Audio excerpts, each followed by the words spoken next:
सुप्रभात। मैं हूं जगेंद्र राणा। आज हमारी आध्यात्मिक चर्चा का विषय है पागल हरिनाथ। पागल हरिनाथ।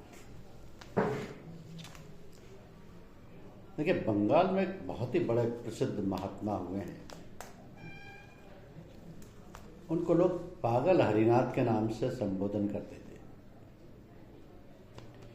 इसलिए कि प्रेम की मस्ती में वो हर समय पागलों की सी बातें किया करते थे। वो ग्रेजुएट थे, कुछ दिन किसी कॉलेज में प्रोफेसर रहे, इसके बाद कश्मीर रियासत के दीवान हो गए।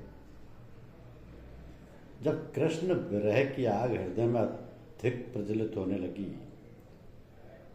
तो सबको छोड़ छाड़ कर लात मारकर वृंदावन चले आए। अपनी पत्नी को संग रखते थे, कभी अपने देश बंगाल में रहते थे और कभी ब्रजभूमि की रज में लौटने वृंदावन आ जाते थे। उनके गृहस्थों के प्रति जो कुछ कहते थे वो विचार सुनिए कि परिवार में रहते हुए भगवान को भजना असंभव नहीं है, परंतु इसमें बड़ी चतुरता की आवश्यकता है। और तब फिर कोई रास्ता इतना सरल नहीं जितना कि ये है। स्त्री रुकावट डालती है कब? जब लोग उससे अपने गले का हार बना लेते हैं। तो मैं समझ करो, उसके संग रहो पर उसमें लिप्त ना हो, तुम्हारा मार्ग अति सुंदर और सुगम हो जाएगा। हम हर्ष और आनंद तलाश करने निकले थे। धन, स्त्री, पुत्र और वैभव ने हमको धोखा देकर अपनी ओर बुला लिया। वास्तव में सुख उसके पास था कि जिसको हम ईश्वर या परमात्मा कहते हैं। वही आनंद और शांति का मूल है। बिना उसके समीप पहुंचे हम क्लेशों से नहीं बच सकते। तो जब तक पति पत्नी दोनों तन्मय होकर यज्ञ नहीं करते, कोई यज्ञ पूर्ण नहीं होता।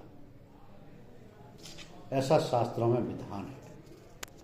और राम को यज्ञ के समय सीता की मूर्ति स्थापित करनी पड़ी थी। तुम भी अपनी पत्नी की सहायता से अपने ब्रह्म यज्ञ को पूर्ण करो। अकेले पहुंचने में संदेह है। उद्योग करने पर अकेला भी जा सकता है, पर मिले हुए जल्दी पहुंचते। जब अकेला मनुष्य किसी काम की सामर्थ्य अपने में नहीं पाता तो दूसरे की सहायता लेता है। एक प्रिय साथी की आवश्यकता पड़ती है। बस इस पत्नी रूपी अपने साथी को सेवा धर्म सिखाओ। जो ऐसा करने में फलीभूत हो गया, उसने मानो सब कुछ पा लिया। तो स्त्री पुरुष का बायां अंग है। जहाँ एक ही ढाल काम करे वहाँ काम देर में कठिनाई से होता है। एक पांव उत्तर को चले और दूसरा दक्षिण को, तो भी रास्ता कैसे तय हो सकता है? तो दोनों को एक ही ओर चलाओ, उसे सहधर्मिणी बनाओ। पूरा अंग एक साथ काम करे तो उसके पूरे होने में संदेह नहीं रहता। पहले तुम अकेले थे, अब दो हो गए। और आगे ना बढ़ो, बल्कि स्त्री रूपी शक्ति को लेकर भक्ति मार्ग में जुट जाओ।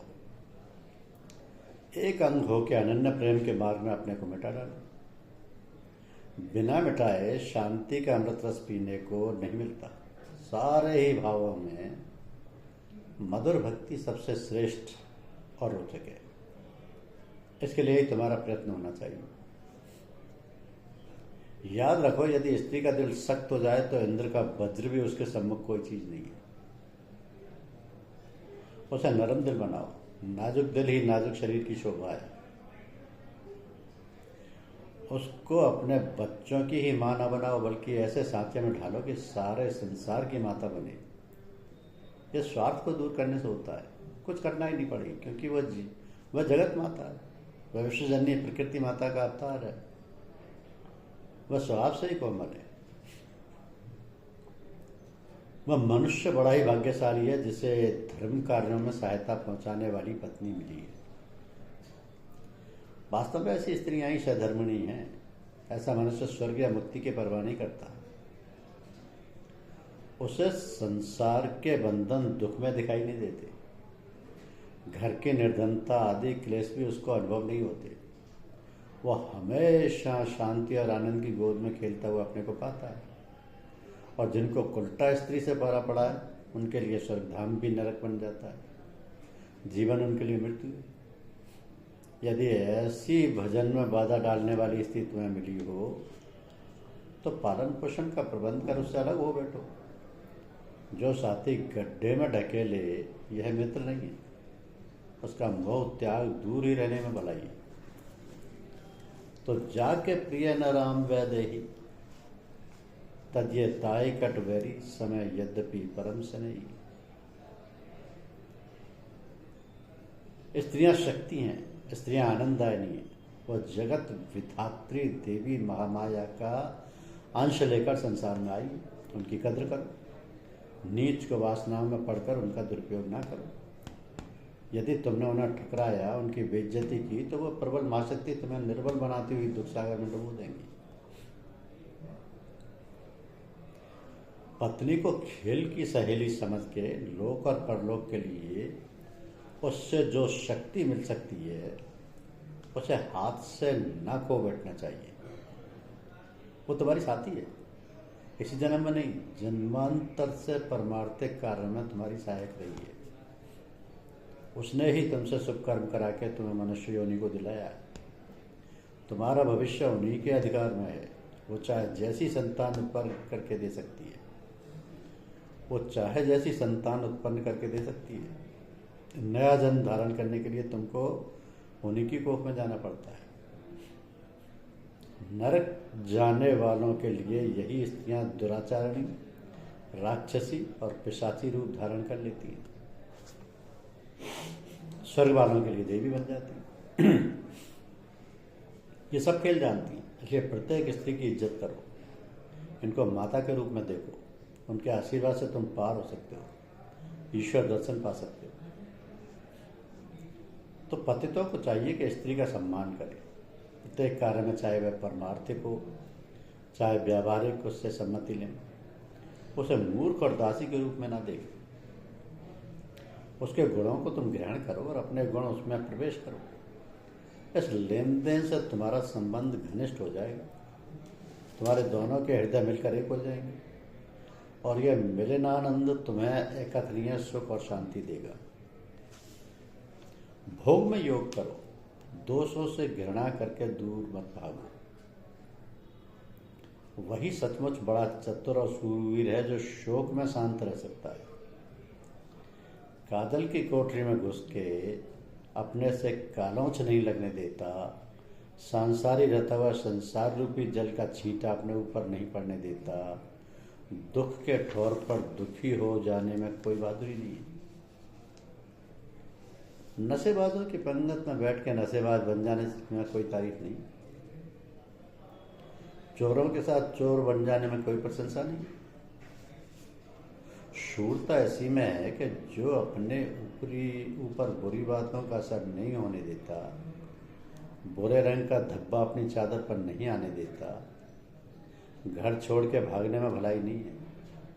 कठिनाइयों को पार करते हुए, दुनिया के झंझटों से जूझते हुए जो अपने रास्ते को नहीं छोड़ेगा, वही बुद्धिमान और होशियार है। तो श्री स्वामी हरनाथ जी के ये शब्द अमूल्य हैं। क्रिया जान के गृहस्थी ही में अपना काम बना, समय पर वानप्रस्थ और संन्यास ले सकते हो। बुढ़ापे में कुछ नहीं बन पड़ता।